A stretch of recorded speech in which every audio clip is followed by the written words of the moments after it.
Yo, how's it going, everybody? Welcome back to the channel. So we have three things to talk about. Number one, Paddy Pimblett potentially picking a fight at Renato Moicano. We're going to go ahead and talk about that. Also, Michael Chandler might be in a do or die situation. I mean, we all know that he hasn't been having, the greatest success in the UFC since he joined. I mean, I think he's only won like 2 fights since he joined.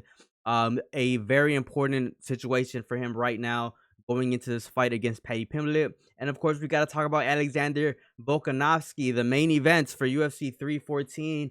All of that we're going to be covering today in today's video. But before we do, all I ask is for you guys to subscribe to the channel, leave a like, leave a comment, and let's go ahead and get right into the discussion.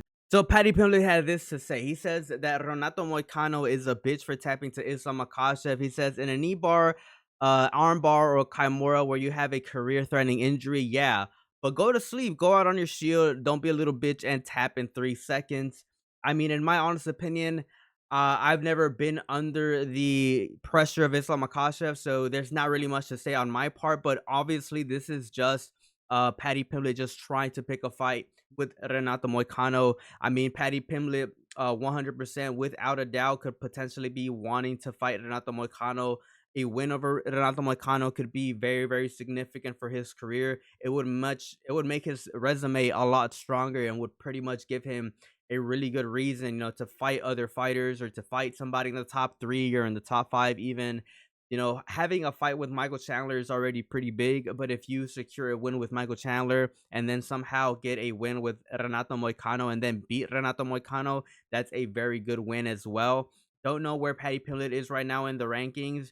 But I think that having a fight with Renato Moicano and then beating him could be very significant for his career. And that's all this is. I don't think that there's actually any real beef with Paddy Pimblett or Renato Moicano. I just think that this is 100% without a doubt a money move. As far as this Saturday, all I'm going to say is that Paddy Pimblett does have the capabilities to beat someone like Michael Chandler. He just needs to stay focused on the fight. He can't really saying too much or be focusing on other things that don't involve Michael Chandler. In my opinion, Michael Chandler is still a very, very good fighter. He is a really, really good athlete. Although Paddy Pimblett is, the superior grappler and he does have the style to be the kryptonite to Michael Chandler, as we've seen before, he is most likely the victor in this matchup. I mean, if we look at the fight that Michael Chandler had versus Charles Oliveira, he did struggle a lot with the grappling and the wrestling and, fighting along the fence. Paddy Pimblett might have a similar night if he could just remain focused and just focus on the fight with Michael Chandler, in my honest opinion.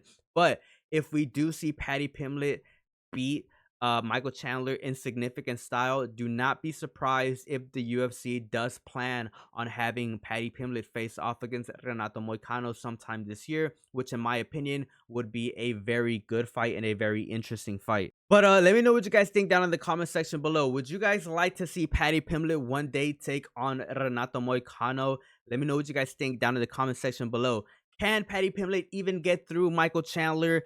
Let me know your predictions down in the comment section below. Talking about Michael Chandler, I do think that he is in a do or die situation right now. I do think that he needs a victory and he needs it pretty freaking bad. He doesn't have the most interesting or the most impressive looking career right now in the UFC. I think he's only won like 2 fights since he's joined. I mean, he also kind of embarrassed himself waiting for Conor McGregor to fight him for like almost 3 freaking years, which was pretty freaking bad. He missed out on a lot of potential big fights, and he is in a do or die situation right now. Let's go ahead and listen to this interview between Matt Brown talking about the situation with Michael Chandler and see if there's any merit to it. When you say do or die, Matt, is that what we're talking about here? Is it do or die for Michael Chandler? Yeah, and again, we really don't like using that term, and we try to stay away from it. But this is one I just can't see it being anything other than do or die for him, and whether die, I guess it maybe not be the right word, but I mean he said it very clearly himself before. If it's a title or nothing, right? Like I'm not here to fight guys, but to just make money or whatever, and the problem with Michael Chandler is he doesn't have a quality win in the UFC. I mean, you could debatably say Dan Hooker, but at that time, like how high of a quality of a win was Dan Hooker at that time, right? Like I think he's been on a streak and he's kind of finally come into his own since then, and I think he'd be a higher quality win today than it was then. But like Tony Ferguson is not a quality win, right? I mean, I don't think anybody's going to argue that. And I don't know if he beats Paddy Pimblett, if you'd even consider that a quality win, really. I mean, it's definitely a higher quality than Tony Ferguson, right? But it's like, how much does that really do? That just means like, okay, you're not on a losing streak anymore. All right. But and with all that said, like I would probably lean towards picking Chandler in this fight. Like I think this is about as good of a matchup as he can get. And if he can't go out and win this fight, then I don't know what the UFC is going to do with him. The nice thing. The UFC is not going to drop Michael Chandler. Michael Chandler is too big of a name. As long as Michael Chandler wants to compete, they're probably going to keep him in there. In my honest opinion, I think that Michael Chandler, if he doesn't get a win over Paddy Pimblett, probably consider retiring. I mean, he is like, what, 37, 38 years old, nowhere near his physical prime. He did get absolutely demolished, torched by Charles Oliveira.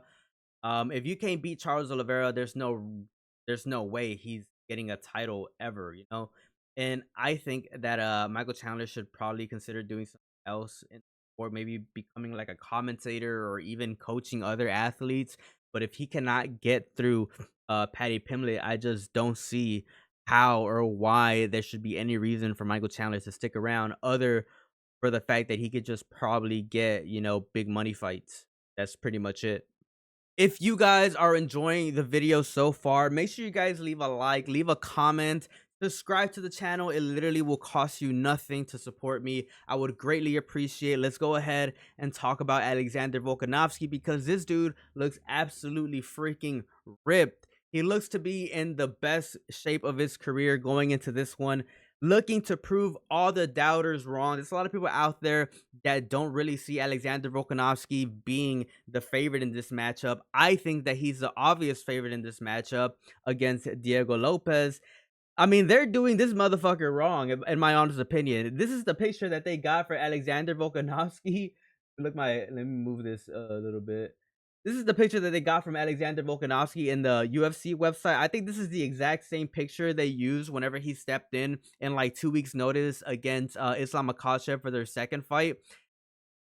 This dude looks nothing like this right now. Alexander Volkanovski 100% is going to torch Diego Lopez. That's what I think. I think that some people are really overlooking Alexander Volkanovski just because he's in a little bit of a losing streak.